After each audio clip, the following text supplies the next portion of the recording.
Assalamualaikum warahmatullahi wabarakatuh. Perkenalkan, nama saya Cenditia Ayu Aurelia dari kelas Fibonacci, Universitas Pembangunan Nasional Veteran Jawa Timur.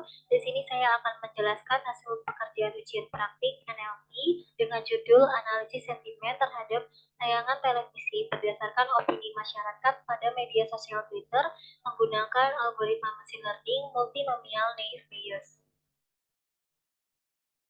Agenda yang akan saya jelaskan, yang pertama, latar belakang masalah, tujuan, dan urgensi. Yang kedua, dataset yang digunakan. Yang ketiga, preprocessing data. Yang keempat, ekstraksi fitur. Yang kelima, model yang digunakan. Yang keenam, performa model yang dihasilkan. Lalu yang ketujuh, terdapat kesimpulan. Yang pertama, saya akan menjelaskan mengenai latar belakang masalah, tujuan, dan urgensi. Latar belakang masalah, televisi merupakan salah satu media elektronik yang menjadi hiburan dan sumber informasi melalui acara televisi yang ditayangkan. Dalam tayangan televisi tersebut terdapat beberapa penilaian berdasarkan opini yang diberikan oleh masyarakat melalui media sosial Twitter. Penilaian tersebut memiliki sentimen yang positif maupun negatif. Oleh karena itu, dalam ujian praktik ini, saya melakukan klasifikasi teks dengan menggunakan algoritma multinomial NP yang diharapkan dapat menunjukkan hasil persentase akurasi yang baik dan memprediksikan sentimen tayangan televisi yang bernilai negatif atau positif berdasarkan opini masyarakat pada media sosial Twitter.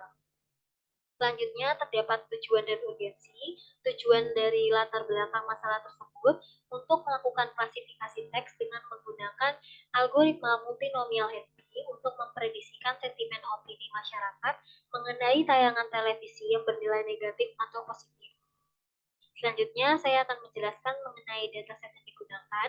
Dataset yang digunakan adalah dataset with sentimen tayangan TV dengan format CSV yang terdapat pada GitHub yang terdiri dari 400 data jumlah sentimen acara TV. Dengan sentimen negatif terdapat 200 data dan sentimen positif terdapat 200 data. Jadi dalam dataset tersebut memiliki fitur ID sentimen yang terdiri dari positif dan negatif, lalu acara TV, jumlah retweet, dan juga teks tweet. Selanjutnya, saya akan menjelaskan mengenai preprocessing data. Jadi, pada preprocessing data ini memiliki 4 tahap. Yang pertama, scaffolding. Yang kedua, filtering. Yang ketiga, stopword. Dan kemudian yang keempat, terdapat stemming. Yang pertama, saya akan menjelaskan mengenai scaffolding. Pada scaffolding ini berfungsi untuk memproses teks preprocessing dengan mengubah karakter pada data, yaitu mengubah teks menjadi lowercase, lalu menghapus URL pada teks, lalu menghapus angka, dan menghapus karakter tanda baca. Yang pertama, kita melakukan import library scaffolding terlebih dahulu, lalu kita membuat fungsi untuk langkah scaffoldingnya.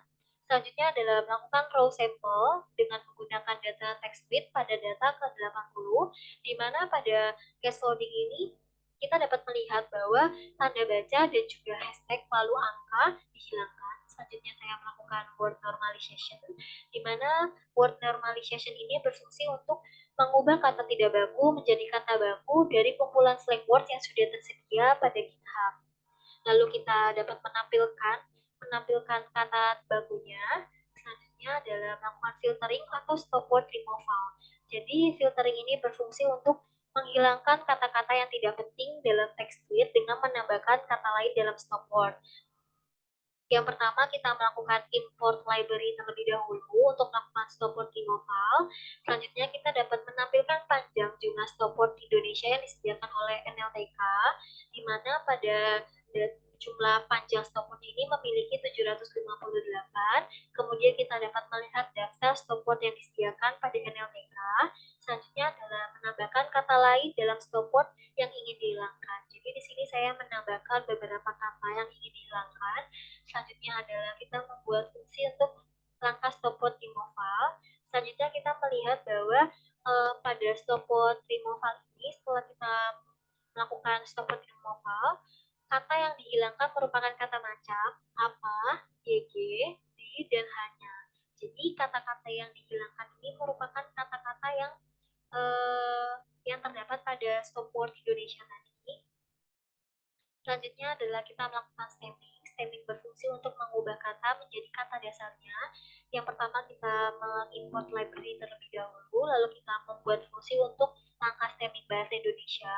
Selanjutnya kita dapat melihat bahwa stemming kata yang diubah menjadi kata dasarnya itu merupakan kata diterapkan, diubah menjadi kata dasar menjadi kata terap. Selanjutnya kita melakukan text preprocessing pipeline, di mana pada text preprocessing ini kita menambahkan kolom clean text pada data text read dengan memperhatikan waktu komputasi ketika melakukan text preprocessing. Lalu kita menampilkan datasetnya, kita dapat melihat bahwa pada output ini itu menambahkan kolom text clean text, lalu kita dapat menyimpan data yang telah dilakukan text preprocessing. Selanjutnya adalah melakukan ekstraksi fitur, di mana pada ekstraksi fitur ini memiliki dua tahap, yaitu fitur extraction dengan menggunakan bow dan tf-idf, lalu fitur selection dengan menggunakan chi-square. Untuk yang pertama, saya akan menjelaskan mengenai fitur engineering. Pada fitur engineering ini memisahkan kolom fitur dan target dengan variabel X itu menampilkan clean text dan variabel Y menampilkan sentimen yang sudah diberikan label berupa numerik dengan menggunakan library label encoder yang memiliki keterangan satu adalah sentimen positif dan 0 adalah sentimen negatif. Jadi kita dapat memisahkan kolom fitur dan target, lalu kita menampilkan variabel X dengan dari data clean text, lalu kita menampilkan variabel Y dari data sentimen, di mana pada data sentimen ini kita memiliki jumlah data sebanyak 400. Untuk satu merupakan sentimen positif dan 0 untuk sentimen negatif. Selanjutnya adalah kita melakukan fitur extraction dengan menggunakan back of word dan juga n-gram, di mana fungsi fitur extraction ini untuk memproses teks menjadi vektor menggunakan metode bow dengan n-gram range-nya adalah 1,2 yang menghasilkan 3.368 jumlah fitur. Kemudian kita melihat fitur-fitur yang tersedia dalam korpus dan matriks jumlah fiturnya. Kemudian data tersebut akan dimasukkan dalam proses pemodelan machine learning dengan menggunakan fungsi pickle. Jadi kita dapat melihat fitur-fitur yang tersedia dalam korpus dengan berupa output sebagai berikut, lalu kita mengubahnya menampilkan expo dengan mengubah fitur-fitur yang tersedia tersebut menjadi tipe array. Selanjutnya adalah kita melakukan fitur extraction dengan menggunakan tf-idf dan n-gram, di mana fungsinya itu untuk mengubah teks menjadi vektor menggunakan metode tf-idf dengan n-gram range-nya sama seperti pada back of word dan n-gram, yaitu 1,2 yang menghasilkan 3.368 jumlah fitur. Kemudian melihat fitur-fitur yang tersedia dalam korpus dan matriks jumlah token, lalu data tersebut akan dimasukkan dalam proses pemodelan machine learning dengan menggunakan fungsi pickle. Selanjutnya adalah kita melakukan fitur selection dengan menggunakan chi-square. Jadi pada fitur selection chi-square ini berfungsi untuk menyeleksi fitur atau mengurangi fitur dengan menggunakan fungsi x keybase fitur, di mana angka yang digunakan adalah 500, sehingga dari 3.368 data ini, fitur ini menjadi 500 fitur dengan menggunakan fungsi x keybase fitur. Selanjutnya adalah kita dapat melihat pada output di atas bahwa chi-square ini dapat mengurutkan nilai yang tertinggi. Jadi semakin tinggi nilainya maka semakin baik fiturnya. Selanjutnya akan menampilkan fitur yang berserta nilainya dan mengurutkannya. Kita dapat melihat bahwa fitur yang paling tertinggi, nilai yang paling tertinggi itu didapatkan oleh fitur keren, dan nilai yang terendah itu terdapat pada fitur televisi acara. Selanjutnya adalah kita menampilkan fitur-fitur yang sudah diseleksi. Jadi pada output di samping itu merupakan fitur-fitur yang sudah diseleksi beserta nilai vektornya pada keseluruhan data dari data frame X keybase fitur. Selanjutnya adalah beberapa model yang digunakan. Pada model yang digunakan ini kita melakukan training model dengan menggunakan algoritma multinomial NP dengan random set-nya sebesar 70 dan base size-nya sebesar 0,2, di mana pada saat melakukan tampilan hasil prediksi level dari model kita dapat melihat model prediksinya sebagai berikut. Untuk 0 merupakan sentimen negatif dan 1 merupakan sentimen positif. Selanjutnya kita dapat menampilkan label sebenarnya pada data uji dengan menggunakan YTS.